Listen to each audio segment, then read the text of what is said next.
Okay, thank you, Ran, and thanks, Diane-Laure. Where's Diane-Laure?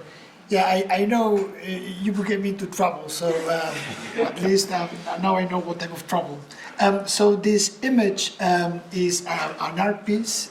It's a video game or an interactive piece by an artist called John Klima that I saw in 2003 at the Whitney Biennial. And in it, it's titled Ecosystem. And in it, what he did is he took the prices of several currencies in real time from an electronic exchange, and he plotted them in this kind of like sort of like a strange dystopian scenery where they look like flocks of birds. And if you zoom, you can see the actual number, the price of the currency. And so it really caught my imagination, and I felt that it really spoke to the concept that finance people call volatility, which is both, building on the world to fly, volare, but also fluctuation. And so there's now a lot of thinking about the ways in which a future of instability and uncertainty is going to look like. And I felt that this piece spoke to this need to understand and imagine the world of uncertainty that awaits us. Okay, fantastic. Thank you. I did not see birds. Well, I like it. I saw a bird. Yeah, all right. So Kevin, you are up next. What will the world of tomorrow look like? So I think this is, maybe some of us view this as positive, maybe some of us view this as negative, but as we move from the physical to the digital, from products to services into the future, humans become more and more connected to a virtual world that's both electronic and simulated, and an electronic world that mediates communication between us. I don't know exactly what it means to have 2,500 friends on LinkedIn or Facebook or Instagram, but that's what I have, and that's the reality of my social context right now. I think that earlier today it was brought up the importance of systems thinking towards sustainability.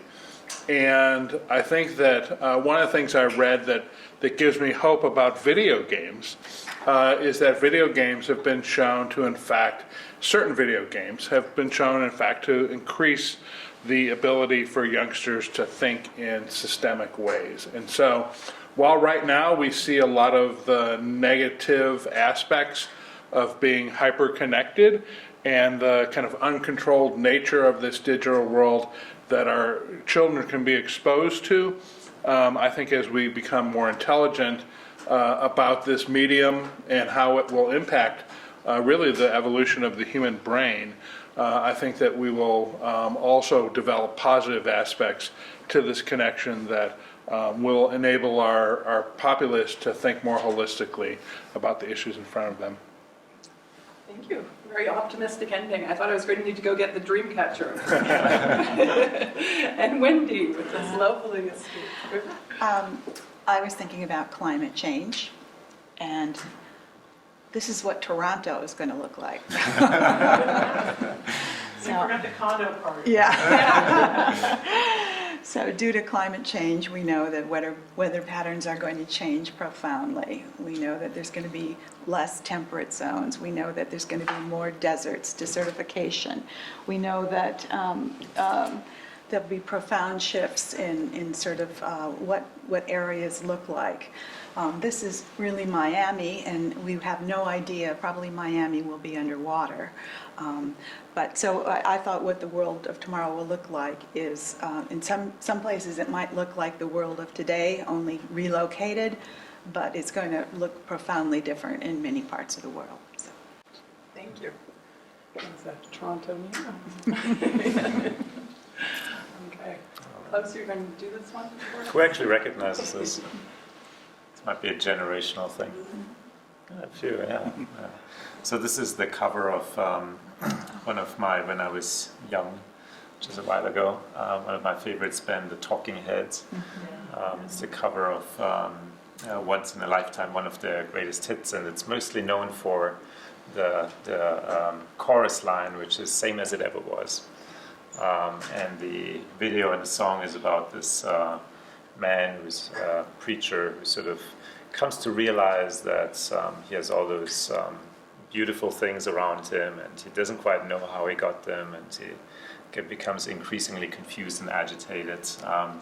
And it's just a cool song. So I picked it actually because I wanted to reinterpret the question from what will the world of tomorrow look like to what will it feel like. So what will it feel like to live in a world that is vastly different, that's high sort of ambiguity. And I think what the song, the emotion that the song conveys to me is a sort of deep ambivalent sense of bewilderment, wonderment, amazement, and sort of agitation that I think I expect sort of a world with a lot of displacements and sort of frictions and sort of ambiguity will create a very different experience for people.